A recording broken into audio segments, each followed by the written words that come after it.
Third, the reforms of Alauddin Khilji. The first one is administrative reforms. Alauddin Khilji was a strong and efficient ruler. He set up a strong central government. He was the highest authority of the state and believed, therefore, divine of right. Hence, Sultan of considered himself as a representative of God or show of God earth, took various measures and prevention of rehabilitation, restricting the matrimonial relations among the nobles and officers, prohibiting secret meetings and parties, appointment and spices of keep away from the eye to them, and confiscating with the excess of wealth, prohibiting the gambling, himself referring the preventing and interfering the administration. Military reforms. Alauddin is maintained a strong, huge standing army, safeguard his empire. He introduced system of branding horse. He maintained the descriptive register, soldiers and prevent false misters and corrupt practice. He abolished Jagir system to pay the salary in cash. He fixed pay salaries 234 tanks in a year. Additional 78 tanker soldiers maintaining the two horses. Harsi Muzmalik is a charge of appointed is a soldiers. Revenue reforms. Alauddin Khilji introduced scientific method of measurement of land and assessment of land revenue. He imposed heavy tax on soldiers, sardars, jagirdars and ulmas. Zia imposed non-Muslims. They had pay along with the tax, pilgrim tax, in order to check bribery and corruption among the revenue officials and soldiers was increased. The post of special officers called as Mustakraj is created a collective land revenue from the peasants.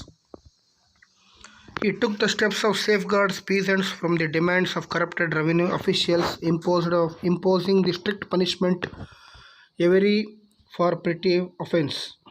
Economic reforms, market regulations. Alauddin Khilji introduced the market regulation helped to soldiers and to make ends to practices of common fixed separate department. Special officers to appointed regulated market price is fixed capital applicable of all towns. And grains to stored government granaries. The storage of meat, emergency of scarcity of famine. The trade vendors who was created weight measurements, punishment and cutting the equal weight of flesh to body thigh. The last days of Alauddin unhappy to poisoned by trusted General Malika Kafur and Sultan is died in 1306.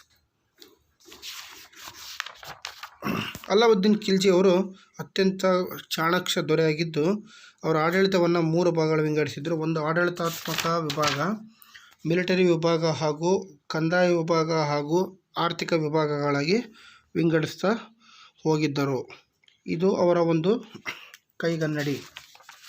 ಆಡಳಿತ ವಿಭಾಗದಲ್ಲಿ ಅನೇಕ ಆಫೀಸರ್ಸ್ಗಳನ್ನು appoint ಮಾಡಿದರು ಹಾಗೂ ಅವರು ಎಲ್ಲದಕ್ಕೂ ಕೂಡ ಒಬ್ಬೊಬ್ಬರನ್ನು ಮುಖ್ಯಸ್ಥರಾಗಿ ನೇಮಿಸಿದ್ದರು. Military ವಿಭಾಗದಲ್ಲಿ ಪ್ರತಿ ವರ್ಷವೂ ಕೂಡ 234 ಟ್ಯಾಂಕ್ಗಳನ್ನು ಪರ್ಚೇಸ್ ಮಾಡ್ತಾಯಿದ್ರು ಹಾಗೂ 78 ಅಡಿಷನಲ್ ಟ್ಯಾಂಕ್ಸ್ಗಳನ್ನಾಗಿ ಮಾಡೋ ಮೂಲಕ ಮಿಲಿಟರಿಗೆ ಅತಿ ಹೆಚ್ಚು ಒತ್ತನ್ನು ನೀಡ್ತಾಯಿದ್ರು.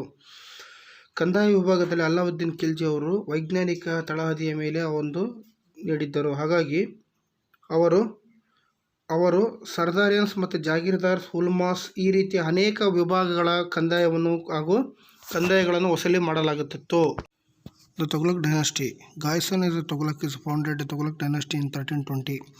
He was experienced warrior of statesman, able administrator. He has liberated various harsh measures to impose. Alauddin is a restored peace in the order of kingdom. Muhammad bin Tughlaq 1325 to 1351. In the year 1325 he was the prince of Julian Khan of son Ghaisuddin Tughlaq ascended the throne to title Muhammad bin Tughlaq. He was outstanding ruler in Tughlaq dynasty. He is known as a military, economic and administrative experience. Military campaign. Muhammad bin Tughlaq led the successful campaign against Nagarkot in 1337. He has expanded Karjola in foothills in Himalaya. His successful army suffered heavy losses because of severe cold. In Tughlaq dynasty, Muhammad bin Tughlaq has a Zama person in the administrative ruler. ತೊಘಲಕ್ ಸಾಮ್ರಾಜ್ಯ. ಘಾಸಿಯಾನ್ ತೊಘಲಕ್ ಈ ಒಂದು ತೊಘಲಕ್ ಸಾಮ್ರಾಜ್ಯವನ್ನು ಸ್ಥಾಪಿಸಿದರು 1320ರಲ್ಲಿ. ಹಾಗಾಗಿ ಅವರು ಉತ್ತಮ ಆಡಳಿತಗಾರರು, ಉತ್ತಮ ರಾಜಪ್ರಭುತ್ವ ಹಾಗೂ ರಾಷ್ಟ್ರೋತ್ತರವನ್ನು ಹೊಂದಿದ್ದರು. ಹಾಗಾಗಿ ಅಲ್ಲಾವುದ್ದೀನ್ ಅವರ ನಂತರ ಇವರು ದೇಶದಲ್ಲಿ ಶಾಂತಿ ಮತ್ತು ಸುವ್ಯವಸ್ಥೆಯನ್ನು ಕಾಪಾಡಲು ತಮ್ಮದೇ ಆದ ಛಾಪನ್ನು ಮೂಡಿಸಿದರು. ಮೊಹಮ್ಮದ್ ಬಿನ್ ತೊಘಲಕ್ 1325ರಲ್ಲಿ ರಾಜ ಜುನೇದ್ ಖಾನ್ ಅವರ ಮಗನಾದ ತೊಘಲಕ್ ಬಿನ್ ಅವರು ಮೊಹಮ್ಮದ್ ಬಿನ್ ತೊಘಲಕ್ ಅವರು ಉತ್ತಮ ಆಡಳಿತಗಾರ ಹಾಗೂ ರಾಜ್ಯವನ್ನು ಉಳಿಸಿಕೊಳ್ಳುವ ಶಕ್ತಿ ಸಾಮರ್ಥ್ಯವನ್ನು ಹೊಂದಿದ್ದರು. ಅವರು ಮಿಲಿಟರಿ, ಆರ್ಥಿಕತೆ, ಆಡಳಿತದ ನೈಪುಣ್ಯತೆಯನ್ನು ಹೊಂದಿದ್ದರು. ಮಿಲಿಟರಿಯ ಆಡಳಿತ.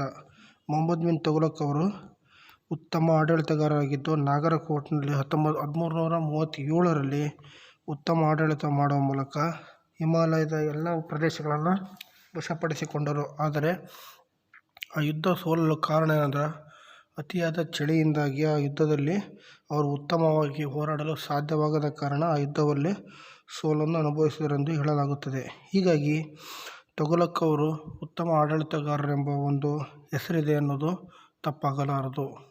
Thank you.